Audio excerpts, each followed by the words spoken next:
I want to talk to you about medical identity theft. This is actually a type of identity theft that nobody really talks about that much. And I really want to really talk a little bit about this into this conversation. So, how do you prevent a medical identity theft this year? So, here are the facts I want you to think about. First of all, when you hear the terms medical identity theft, you got to really think about something that can happen to anybody. It's not just about those individuals who are quote unquote at risk. No, it can happen to you. It can happen to me. It can happen to anybody. Okay, perhaps you were billed for a prescription that wasn't yours, or let's say you got a bill for a medical procedure that you didn't request in the first place, or maybe, and this is even worse, you receive a misdiagnosis for a surgery that you never had, and you know you never had it. Okay, you probably assumed that it was a slip up from your healthcare provider, but no. But what if you were a victim of medical identity theft and didn't know it? You got to really think about those things. And the thing is that medical identity theft is really so pervasive that most victims don't see it coming. Okay, so this is one of those things where you have to really be a little more proactive when it comes to identity theft in general. You have to be proactive. And one thing I want to say here is that if first of all, let me go back and define medical identity theft so we are all clear as to what we are talking about. So medical identity theft is actually a form of identity theft that occurs when someone fraudulently uses your health insurance information to gain illegal access to medical care services. So that's important. And when I speak about services, what kind of services am I talking about here? These services may include drug prescriptions, doctor appointments, or health equipment. And criminals may also submit fraudulent claims to health insurance companies to receive payouts. And this happens every day in this country. And what's in it for scammers? When you think about it, scammers are getting big time in this sort of fraud. At first, it's possible to overlook the severity of these scams, believing there are no cause for alarm. However, a thief's health information commingling with yours can ruin your credit, your reputation, and even worse, your life. Okay, and this is something that's important. And so, basically, medical identity theft is different from other types of ID theft because basically, stolen health information is 20 to 50 times more valuable on the black market. If you go to the dark web and or other places there, this is really more valuable. And what's your stolen health data so valuable? Well, let's say someone gains access to your health insurance information. They can go on claiming to be you for years and receive health benefits on your behalf without your knowledge.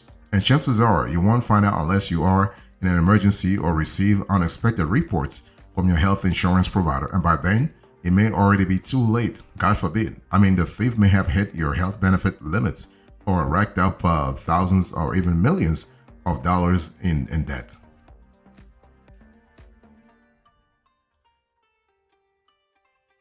So what is the process here? We are still talking about medical identity theft and so how to prevent it, how to spot it. And so the process is very straightforward. How does medical identity theft occur in this country and also in other countries, by the way? So to carry out any medical identity theft, all the thief needs to is your PII, your PII,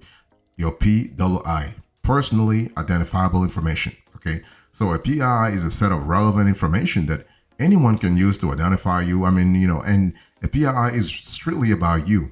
So your first name, your date of birth, your contact information, your social security number, your driver's license, your passport information, medical records. Yeah, we're speaking about medical identity theft into this conversation. So when I speak about medical records, I'm speaking about everything that revolves around your biology, around your health situation. So your health plan, your insurance number, and also your financial records. Okay. So having this information in the wrong hands leads to one of three ways medical identity theft can occur. The first way is friendly fraud. Second way is outsider fraud. And the third way is actually insider fraud. So first of all, when I speak about friendly fraud, this is when you willingly consent to a family member or friend's use of your health information to commit healthcare fraud. So this is something to really pay attention to. So basically, maybe you give your family members and close friends consent to use your health credentials. So that's the friendly fraud. Then you also have an outsider fraud. So this is when someone you don't know or have never heard of, example, a hacker, uses your medical identity to commit healthcare fraud. And the third one is insider fraud. So not every medical identity theft case is carried out by hackers or close family members. Sometimes the threat comes from within the system. Okay, insider fraud occurs when the healthcare providers use your health data for fraudulent activities. Okay, and so this is one of those things where you want to pay attention to those threats. So while few of the reasons for this attacks were actually, might actually come from outsider fraud, friendly fraud, most of the things that we have, most of the thefts that we have seen came from insider fraud because those could be from grudges against disgruntled employees, among other things. So let me talk to you about the risks here. So we are still having a conversation about medical identity theft. So what can someone do with your medical identity? Let's say they actually stole it, and you're just like, what the hell is going to happen now, right? So they can actually use your PII to obtain illicit drugs under false representation. You can have actually a bill for made-up medical services. That's really prevalent. You have they can also falsify medical insurance claims.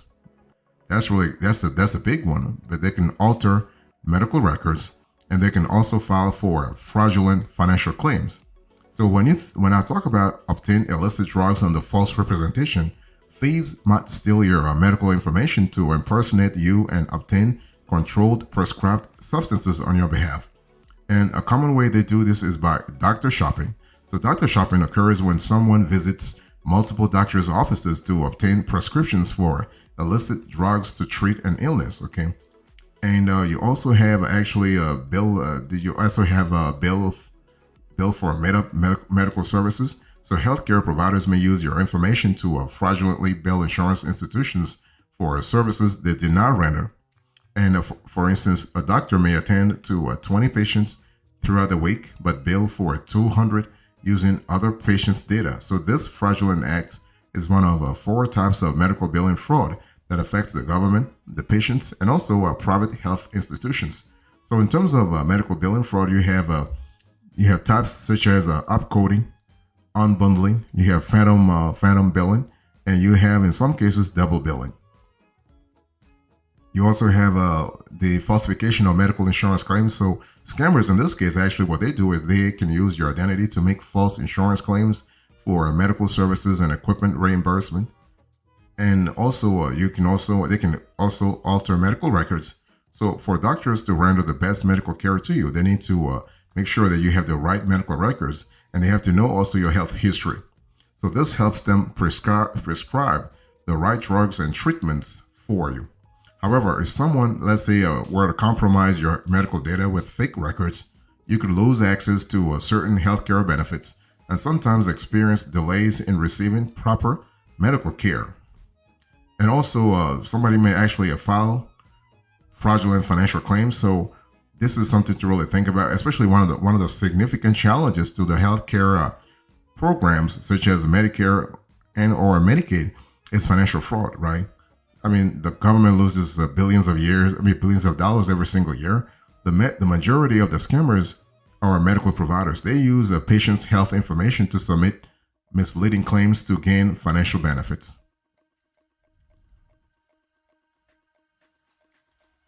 So when we talk about medical identity theft, how does that affect you this year? I mean, the harsh truth is that a stolen medical identity can cause serious damage, from delayed healthcare benefits to potential loss of life. I mean, we're talking about loss of life here, okay?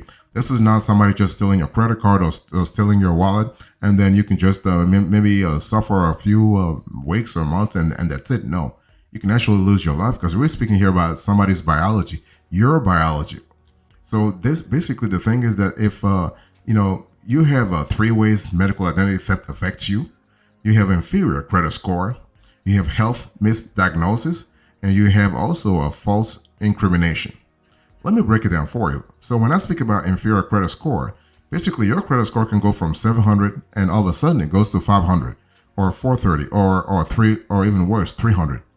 Bad debts are responsible for poor credit scores, and it takes approximately 7 years before they leave your credit report. And so in situations in which someone uses your identity to rack up insurmountable healthcare debts, you run the chance of destroying your credit, and this can hold up healthcare benefits and harm other personal finances. And also, you have a health misdiagnosis. So, inaccurate information in your medical records can cause doctors to misdiagnose you or mistreat you. Let's say you are allergic to chloroquine injections, right? However, the thief using your health information is not. So, right away, you have a delta there, you have a variance there. This compromises your records and could put your life in danger. Doctors might not know that your record is compromised and administer chloroquine injections to you. If this were to trigger allergic reactions, God forbid, this could lead to a life-threatening complications or even death. Again, God forbid. So it's one of those things where you have to be, going back to what I said, you have to be proactive here. You also have a false incrimination. So during the time without a crime common among victims of medical identity theft, okay, doing the time without a crime is common because you have the false incrimination. Say someone steals your identity and uses it to obtain painkillers at a questionable rate. Law enforcement can issue a warrant for your arrest on charges of illicit possession of a controlled substance, okay? So let me just talk to you about prevention here. Let's talk about medical identity theft or fraud prevention here. So first of all, you want to safeguard your medical records.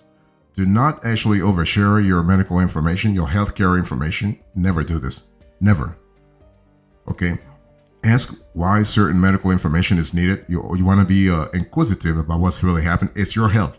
This is your health. Take it seriously. You want to get a copy of your medical records and you want to thoroughly review your medical statements, okay? Don't overshare your health information. I want to insist on that. While it's great when you get your health insurance coverage renewed, don't take pictures of any health-related information and post it on Facebook, Twitter, now called X, or any of your social media accounts. So health data such as your Medicare number, explanation of benefits, EOB, Medicare summary notice, Social Security number, and health insurance card are highly sensitive PII, personally identifiable information. Only reveal them to your trusted healthcare providers and no one else, not even your close family members and friends. You just never know. You want to ask why certain information is needed. Sometimes your healthcare providers require you to fill out health-related forms, so if you do not understand why they need specific personal information about you, ask them why. It's all about being inquisitive. It's not about being rude or whatever. No, this is your health. You just want to have a clear idea what's really happening here, and you want to get a copy of your medical records. Don't keep a physical copy. Instead, you want to request a digital copy from your healthcare providers. Then, should an identity theft tamper with your records in the future, you'll have proof that the altered records are not yours, but rather pertain to someone claiming to be you, right? It's all about having this sort of possibility to cover your ass, literally. You want to thoroughly review your medical statements also. So medical billing fraud is successful because most patients don't review medical statements. Once you receive statements such as your EOB, check the services that your healthcare provider is billing you for, rather. So consider these questions. Did you request this service? Have they double billed you? Because it happens. You'll be really surprised that double billing is a big thing. Okay, have they double billed you? Are the dates and times of the services actually correct? Do these prescriptions belong to you, and did they overcharge you? So you want to contact your health insurance or healthcare provider if you find anything amiss about the statement.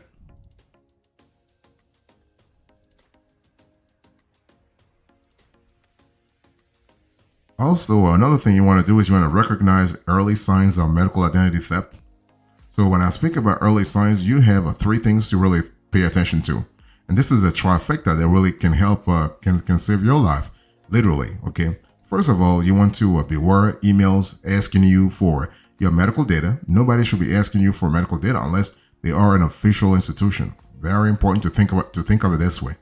You want to beware of phishing, scam phone calls, and you want to beware of fake Medicare phone calls.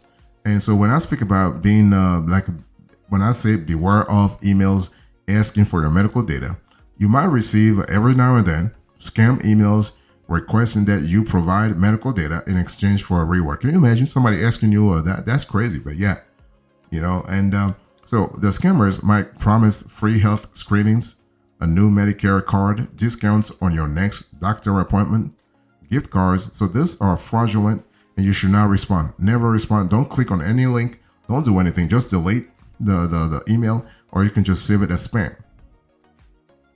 Also, you want to think about phishing phone calls. So if you get a phone call from someone requesting your health insurance information, be on guard. Remember, health insurance information is basically PII, is personally identifiable information. Scammers often have a little knowledge about you. They may know, let's say, your name, address, and phone number, but nothing more detailed. So on the call, never reveal any sensitive information. Instead, you want to tell the scammers that you will come to their office in person to clarify things. Also, you want to think about fake Medicare calls. So thieves could call you claiming to be a Medicare representatives, wanting to verify your insurance data. Know that no Medicare staff will call or reach out to you unless you have contacted them first. If you have contacted them first, then they will return the favor.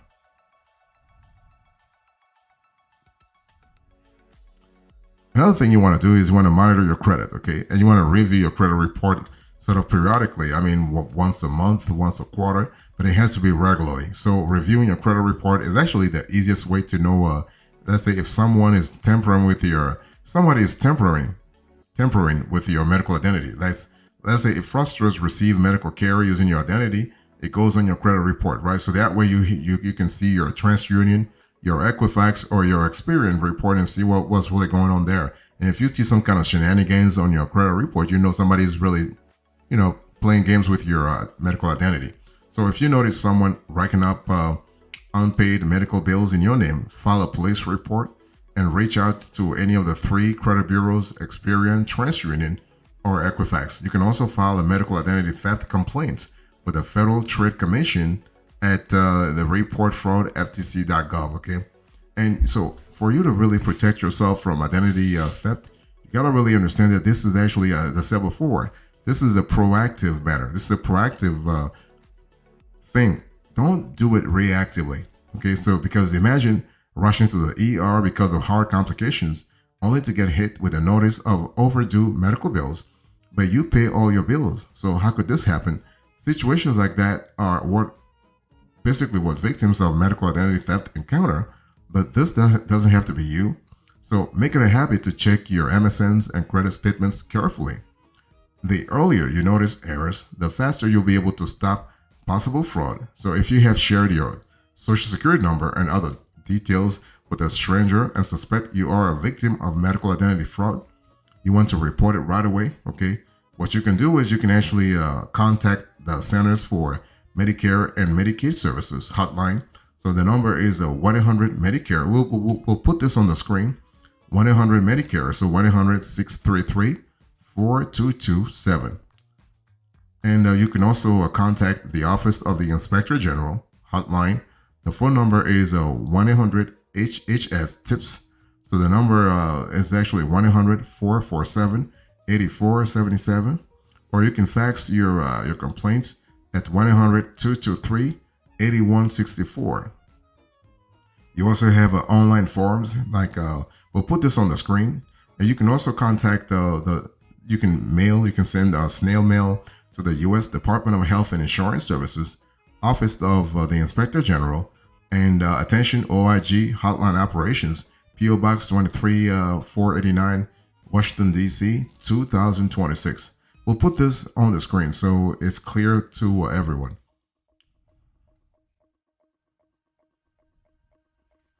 So here's the bottom line to this conversation. I spoke to you about medical identity theft. I give you the facts, the process, the risks, the preventions, and now the bottom line. Thank you so much. God bless you. I'll see you next time. Until then, remember, stay marvelous.